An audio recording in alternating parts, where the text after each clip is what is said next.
Alors, dans cette vidéo, je vais t'expliquer comment faire pour repérer un complément circonstanciel dans une phrase. Alors, tout d'abord, il va falloir repérer sujet-verbe dans chaque phrase, ainsi que les COD et les COI. Donc, tu vois, ça a été fait. Donc là, pour les COD et les COI, je t'invite à revoir ta leçon si tu ne te souviens plus comment on fait. Un complément circonstanciel, qu'est-ce que c'est? Un complément circonstanciel, c'est un morceau de phrase qui va compléter une phrase en ajoutant des informations sur quand, comment, pourquoi et où se passe l'action du verbe. Regardons ensemble la première phrase. Fabien court tous les matins. Alors, tous les matins n'est pas un COD, ni un COI. Il semble donner une information sur quand Fabien court. Mais comment être sûr que c'est bien un complément circonstanciel? Eh bien, un complément circonstanciel, on peut le déplacer et le supprimer. Voyons voir si avec tous les matins ça fonctionne. Je vais le mettre au début de la phrase. Alors, tous les matins, Fabien court. La phrase a toujours du sens. Si je le supprime, Fabien court. La phrase a aussi toujours du sens. Tous les matins est donc un complément circonstanciel de temps, car il renseigne la phrase sur quand se passe l'action. Je vais donc mettre cette étiquette dans la colonne quand. Donc voilà, c'est le but de l'activité, c'est de trouver les compléments circonstanciels et de les classer dans le tableau. Bon, regardons ensemble la deuxième phrase. Au fond de la vallée, une jolie rivière coule. Alors, au fond de la vallée semble être le complément circonstanciel. Voyons si on peut le déplacer. Eh bien oui, on peut le mettre à la fin de la phrase. Une jolie rivière coule, une jolie rivière coule au fond de la vallée. Si je le supprime, une jolie rivière coule, la phrase a toujours du sens.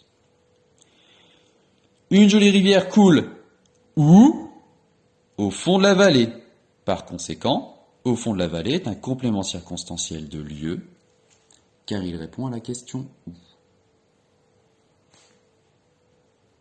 Hop, on va faire un petit peu de place. Alors ensuite, pour réviser efficacement, Louis a appelé son professeur. Louis a appelé qui? Son professeur. Son professeur est un COD. Je n'y touche pas. Pour réviser efficacement, alors, voyons si on peut le déplacer.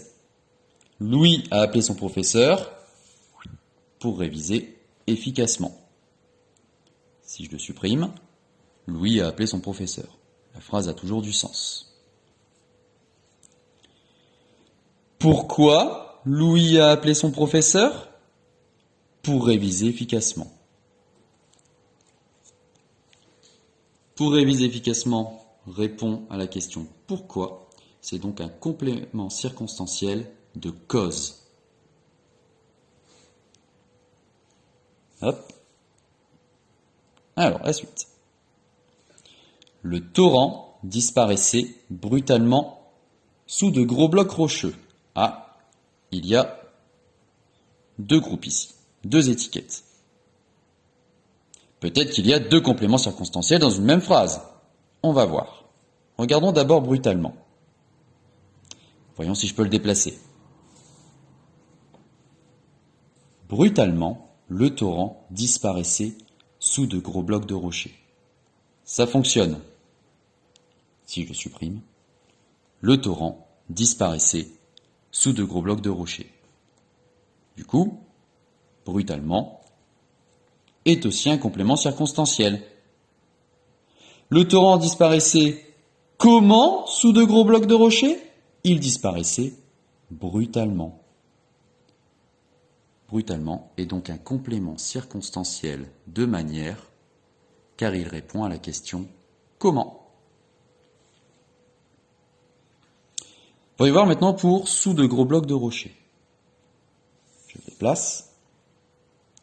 Sous de gros blocs de rochers, le torrent disparaissait. Ça marche. Le torrent disparaissait. Ça fonctionne aussi. Le torrent disparaissait où? Sous de gros blocs de rochers. C'est donc un complément circonstanciel de lieu, car il répond à la question où. Voilà. Je t'invite à lire la leçon que je t'ai transmise, à faire cette activité et à la coller dans ton cahier rouge.